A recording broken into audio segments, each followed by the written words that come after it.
Hello viewers, मैं दीपा श्रीवास्तव आपका अपने चैनल इतिहास की बातें पर स्वागत करती हूँ।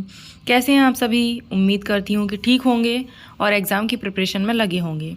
अगर आप मेरे चैनल पर नए हैं और किसी ऐसी परीक्षा की तैयारी कर रहे हैं जिसमें इतिहास और मध्य प्रदेश का सामान्य ज्ञान पूछा जाता है तो मेरे चैनल को सब्सक्राइब कर लें, क्योंकि ये आपकी तैयारी में हेल्पफुल होगा।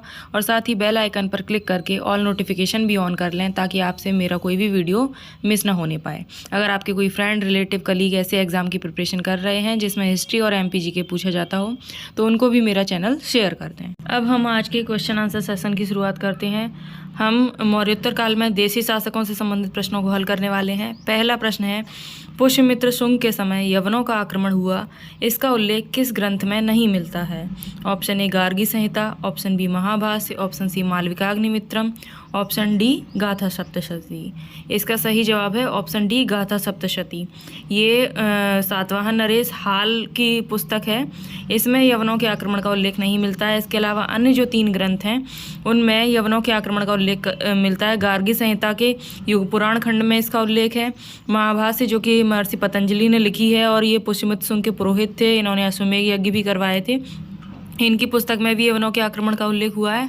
इसके अतिरिक्त मालविकाग्निमित्रम जो कि कालिदास की रचना है, जिसमें शुंग शासक अग्निमित्र और विदर्भ के शासक यज्ञसेन की पुत्री मालविका की कथा है, इसमें भी यवनों के आक्रमण का उल्लेख मिलता है। अगला प्रश्न क्रमांक 2, शुंग वंश के किस शासक के शासनकाल में तक्षशिला के यवन शासक एंटियालकीड्स के राजदूत हेलियोडोरस ने विदिशा में गरुड़ स्तंभ स्थापित किया? Option A Pushyamitra, option B Agnimitra, option C Bhagabhadra, option D Devahuti. इसका सही जवाब है ऑप्शन सी भागभद्र। इसके शासनकाल में जो है विदिशा में गरुड़ स्तंभ स्थापित किया गया था। अगला है प्रश्न क्रमांक 3, सर्वप्रथम किस शुंग शासक ने विदर्भ के राजा यज्ञसेन को हराया? Option A Pushyamitra, option B Agnimitra, option C Devabhuti, option D Bhagabhadra. इसका सही जवाब है ऑप्शन बी अग्निमित्र। अग्निमित्र ने विदर्भ के राजा यज्ञसेन को हरा के उनकी पुत्री मालविका से विवाह किया था। और अग्निमित्र पुष्यमित्र शुंग के समय में विदिशा का उपराजा था। अगला है प्रश्न क्रमांक 4, सर्वप्रथम किस सातवाहन शासक ने प्रतिष्ठान को अपनी राजधानी बनाया? ऑप्शन ए सातकर्णी प्रथम, option B Hala, option C Gautamiputra Satakarni, option D Yajnashri Satakarni. इसका सही जवाब है ऑप्शन ए सातकर्णी प्रथम। ये जो सातवाहन वंश था, इसका संस्थापक था सिमुक, और उसकी प्राचीन जो राजधानी थी सातवाहन वंश की वो थी धान्यकटक। उसको सातकर्णी प्रथम ने धान्यकटक से प्रतिष्ठान को बनाया अपनी राजधानी, और प्रतिष्ठान गोदावरी नदी के किनारे पर स्थित है। अगला है प्रश्न क्रमांक 5, सांची स्तूप के दक्षिणी द्वार पर निम्न में से किस सातवाहन शासक का उल्लेख मिलता है? ऑप्शन ए सातकर्णी प्रथम, ऑप्शन बी वशिष्ठी पुत्र Pulumavi, option C Gautami Putra Satakarni, option D Yajnashri Satakarni. इसका सही जवाब है ऑप्शन ए सातकर्णी प्रथम। सांची स्तूप का जो दक्षिणी तोरण द्वार है उस पर सातवाहन शासक सातकर्णी प्रथम के बारे में उल्लेख मिलता है। अगला है प्रश्न क्रमांक 6, वृहत कथा के रचयिता गुणाढ्य निम्न में से किस सातवाहन शासक के दरबार में थे? ऑप्शन ए सातकर्णी प्रथम, option B Hala, option C Gautami Balashri, option D Yajnashri Satakarni. इसका सही जवाब है ऑप्शन बी। कातंत्र नामक संस्कृत व्याकरण के लेखक कौन थे? Option A Hala, option B Gunadhya, option C Sarvavarman, option D Bhasa. इसका सही जवाब है ऑप्शन सी सर्ववर्मन। सर्ववर्मन ये हाल के समय में ही इनके दरबार में थे और इन्होंने संस्कृत व्याकरण ग्रंथ कातंत्र की रचना की थी। अगला है प्रश्न क्रमांक 8, क्षयद्रात वंश के शासक नहपान को किसने परास्त किया? ऑप्शन ए गौतमी पुत्र सातकर्णी, ऑप्शन बी सातकर्णी प्रथम, ऑप्शन सी हाल, ऑप्शन डी यज्ञश्री सातकर्णी। इसका सही जवाब है ऑप्शन ए गौतमी पुत्र सातकर्णी। और क्षयरात वंश के शासक नहपान को पराजित करने के बाद उन्होंने वेणकटक स्वामी की उपाधि धारण की और वेणकटक नामक नगर भी बसाया था। अगला है प्रश्न क्रमांक 9, सातवाहन शासक वशिष्ठी पुत्र पुलमावी शक शासक रुद्रदामन से पराजित हुआ, यह किस अभिलेख में उल्लिखित है? Option A Nanaghat, option B Nasik Prashasti, option सी कन्हेरी अभिलेख, ऑप्शन डी जोगलथम्बी अभिलेख। इसका सही जवाब है ऑप्शन सी कन्हेरी अभिलेख। इसमें वशिष्ठी पुत्र पुलमावी शक शासक रुद्रदामन से पराजित हुआ इसका उल्लेख मिलता है। और नानाघाट अभिलेख है वह पहला अभिलेखीय साक्ष्य है भूमि अनुदान देने का, और जो नासिक प्रशस्ति है, ये लिखा गया था गौतमीपुत्र बालश्री के समय में, लेकिन इसमें गौतमीपुत्र सातकर्णी की विजय उपलब्धियों का वर्णन है। अगला है प्रश्न क्रमांक 10, डेमेट्रियस नामक यवन राजा निम्न में से किसके समकालीन था? Option A Pushyamitra, option B Agnimitra, option C Vasudeva, option D Simuk. इसका सही जवाब है ऑप्शन ए पुष्यमित्र। अगला है प्रश्न क्रमांक 11, कार्ले के भिक्षु संघ को करजक नामक ग्राम किसने दान किया? ऑप्शन ए वशिष्ठी पुत्र Pulumavi, option B Gautami Putra Satakarni, option C Pushyamitra, option D Simuk. इसका सही जवाब है option B Gautami Putra Satakarni.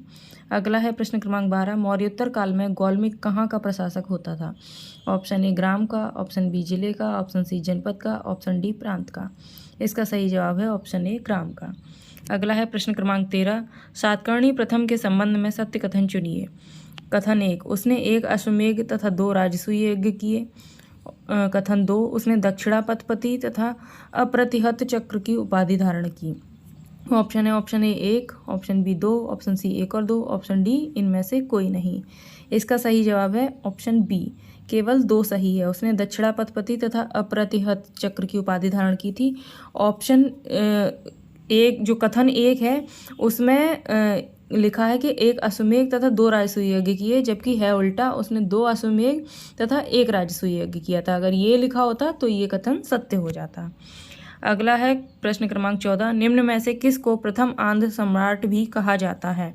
Option A Simuk, option B Satakarni प्रथम, option C Gautami Putra Satakarni, option D Vashishti पुत्र पुलमावी। इसका सही जवाब है ऑप्शन डी वशिष्ठी पुत्र पुलमावी। अगला प्रश्न है प्रश्न क्रमांक 15, निम्न में से किसको वेदों का आश्रय एवं अद्वितीय ब्राह्मण कहा जाता है? Option A Simuk, option B Pushyamitra Shunga, option C Patanjali, option D Gautami Putra Satakarni. इसका सही जवाब है ऑप्शन डी गौतमी पुत्र सातकर्णी। आज हम मौर्योत्तर काल में विदेशी शासकों से संबंधित प्रश्नों को हल करने वाले हैं। पहला प्रश्न है, पहला इंडो ग्रीक शासक कौन था जिसने भारत में अपना राज्य स्थापित किया? Option A Demetrius, option B Menander, option C Eucratides, option D Hermaeus. इसका सही जवाब है ऑप्शन ए डेमेट्रियस। 183 ईसा पूर्व में इसने जो साकल है सियालकोट वर्तमान, उसको राजधानी बना के पश्चिमोत्तर भारत पर शासन करना प्रारंभ कर दिया था। अगला प्रश्न क्रमांक 2, यवन शासक मीनांडर बौद्ध धर्म की किस शाखा का अनुयायी बना? Option A Hinayana, option B Mahayana, option C Vajrayana, option D Sahajayana. इसका सही जवाब है ऑप्शन ए हीनयान। इसने बौद्ध भिक्षु नागसेन से बौद्ध धर्म की दीक्षा ली थी और मिलिंद पन्ह नामक ग्रंथ में बौद्ध भिक्षु नागसेन और मीनांडर का वार्तालाप उल्लिखित है। अगला है प्रश्न क्रमांक 3, भारत में सर्वप्रथम द्विभाषी एवं द्विलिपिक मुद्रा किसने चलाई? Option A Yavana, option B Pahlava, option C Shaka, option D Kushan. इसका सही जवाब है ऑप्शन ए यवन। अगला है प्रश्न क्रमांक 4, किसके शासनकाल में सेंट थॉमस ईसाई धर्म का प्रचार करने भारत आए? Option A Menander, option B Gondophares, option C Nahapana, option D Rudradaman. इसका सही जवाब है ऑप्शन बी गोंडोफर्नीज। ये एक पहलव शासक था और इसका जो शासनकाल था 20 ईस्वी से 41 ईस्वी के बीच था। उसी समय सेंट थॉमस ईसाई धर्म का प्रचार करने के लिए भारत आए हुए थे। अगला है प्रश्न क्रमांक 5, किस वंश के शासक मुरुंड की उपाधि धारण करते थे? Option A Yavana, option B Pahlava, option C Shaka, option D Kushan. इसका सही जवाब है ऑप्शन सी शक। ये मुरुंड की उपाधि धारण करते थे और छत्र प्रणाली का भी प्रचलन किया था इन्होंने। राजा को छत्रप कहा जाता था और शकों ने चांदी के सिक्के चलाए थे।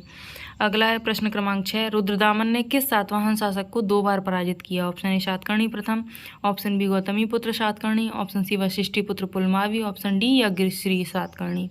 इसका सही जवाब है ऑप्शन सी वशिष्ठी पुत्र पुलमावी। इसको रुद्रदामन ने 2 बार पराजित किया था। अगला है प्रश्न क्रमांक 7, गुप्त शासक चंद्रगुप्त द्वितीय ने किस अंतिम शक शासक को पराजित कर शक शक्ति का उन्मूलन किया? Option A Bhumaka, option B Nahapana, option C Rudradaman, option D Rudrasimha तृतीय। तो इसका सही जवाब है ऑप्शन डी रुद्रसिंह तृतीय। इसको पराजित करके गुप्त शासक ने शाकाहारी की उपाधि धारण की थी, क्योंकि उसने शक शक्ति का विनाश करके उसको अपने साम्राज्य में मिला लिया था। अगला है प्रश्न क्रमांक 8, कनिष्क के साम्राज्य की दूसरी राजधानी क्या थी? Option A Purushapura, option B Mathura, option C Vidisha, option D Avanti. इसका सही जवाब है ऑप्शन बी मथुरा। जो पहली राजधानी थी वो पुरुषपुर, वर्तमान का पेशावर थी, कुषाण साम्राज्य की कनिष्क के समय राजधानी। अगला है प्रश्न क्रमांक 9, कनिष्क के राजगुरु कौन थे? ऑप्शन ए अश्वघोष, option B Vasumitra, option C Parshva, option D Nagarjuna. इसका सही जवाब है ऑप्शन सी पार्श्व। ये कनिष्क के राजगुरु थे। अश्वघोष जो थे वो कनिष्क के राजकवि थे, और वसुमित्र थे वो कनिष्क के समय में जो चतुर्थ बौद्ध संगीति हुई थी उसके अध्यक्ष रहे थे, और अश्वघोष उस संगीति के उपाध्यक्ष रहे थे। कश्मीर के कुंडलवन में हुई थी वो संगीति। और जो वसुमित्र हैं उन्होंने चतुर्थ बौद्ध संगीति में विभाषा शास्त्र की रचना की थी। ये जो बौद्ध धर्म के ग्रंथ हैं पिटक, उन पर एक प्रकार की टीका थी विभाषा शास्त्र। अगला है प्रश्न क्रमांक 10, किस कुषाण शासक की मुद्राओं पर सर्वाधिक संख्या में हिंदू देवी देवताओं का अंकन है? Option A Vima Kadphises, option B Kanishka प्रथम, option C Vasishka, option D Huvishka. इसका सही जवाब है ऑप्शन डी हुविस्क। इसके सिक्कों पर सबसे ज़्यादा हिंदू देवी देवताओं का अंकन है, जिसमें विष्णु, माँ, कार्तिकेय, हरिहर की प्रतिमाएँ हरिहर के चित्र आदि अंकित हैं। विम ने ही सर्वप्रथम शुद्ध स्वर्ण के सिक्के प्रचलित किए थे। अगला है प्रश्न क्रमांक 11, किस कुषाण शासक ने रोमन राजाओं की भांति सीजर एवं कैसर की उपाधि धारण की? ऑप्शन ए कनिष्क प्रथम, option B Vima Kadphises, option C Kanishka द्वितीय, ऑप्शन डी वासुदेव प्रथम। इसका सही जवाब है ऑप्शन सी कनिष्क द्वितीय। जो कनिष्क प्रथम था उसने देवपुत्र की उपाधि धारण की थी और उसको द्वितीय अशोक कहा जाता था, और कनिष्क द्वितीय था उसने सीजर और कैसर की उपाधि धारण की थी। अगला है, और जो कनिष्क प्रथम था वो उसी के काल में जो है महामोक्ष परिषद आदि का आयोजन किया गया था, और बौद्ध संगीति का आयोजन किया गया था, वो कनिष्क प्रथम था। अगला है प्रश्न क्रमांक 12, भारत में संयुक्त शासन की प्रणाली किसने प्रारंभ की? Option A Shaka, option B Kushan, option C Yavana, option D Pahlava. इसका सही जवाब है ऑप्शन बी कुषाण। अगला प्रश्न क्रमांक 13, रोमन सम्राटों के अनुकरण पर देवकुल की प्रथा किसने चलाई? Option A Shaka, option B Yavana, option C Kushan, option D Pahlava. इसका सही जवाब है ऑप्शन सी कुषाण। इनके समय में क्या हुआ करता था, मंदिर की तरह, जैसे मंदिर होते हैं जिसमें भगवान की मूर्ति रखी जाती है, उसी तरह देवकुल बनाते थे जिसमें जो कुषाण वंश के सम्राट हुआ करते थे उनकी बड़ी बड़ी मूर्तियाँ बना के रखी जाती थी। अगला है प्रश्न क्रमांक 14, मौर्योत्तर काल में वृक्ष के रेशों से बने वस्त्र के लिए कौन सा स्थान प्रसिद्ध था? Option A Mathura, option B Magadha, option C Vanga, option D Pundra. इसका सही जवाब है ऑप्शन बी मगध। जो मथुरा साटक नामक वस्त्रों के लिए प्रसिद्ध था, वंग और पुंड्र आज के बांग्लादेश में स्थित है, ये दोनों मलमल के लिए प्रसिद्ध थे। अगला है प्रश्न क्रमांक 15, सुई विहार अभिलेख किस वंश के शासकों से संबंधित है? Option A Shaka, option B Parthian, option C Kushan, option D Indo Greek. इसका सही जवाब है ऑप्शन सी कुषाण। तो आपको ये प्रश्न कैसे लगे आप बताइएगा, और लाइक कर दीजिएगा अगर आपको लगे कि आपके लिए हेल्पफुल है, तो बाकी और लोगों तक जिन तक ये चैनल पहुंचेगा उनको भी हेल्प हो जाएगी। और चलिए आप अपनी तैयारी में लगे रहिए, व्यस्त रहिए, मस्त रहिए, मेरे चैनल से जुड़े रहिए अगर आपको मेरा चैनल किसी भी तरह से हेल्पफुल लगता है अपनी तैयारी में तो। और इसी के साथ ही मैं इस वीडियो का अंत करती हूँ। मिलते हैं अगले वीडियो में, तब तक अपना ध्यान रखिए। धन्यवाद।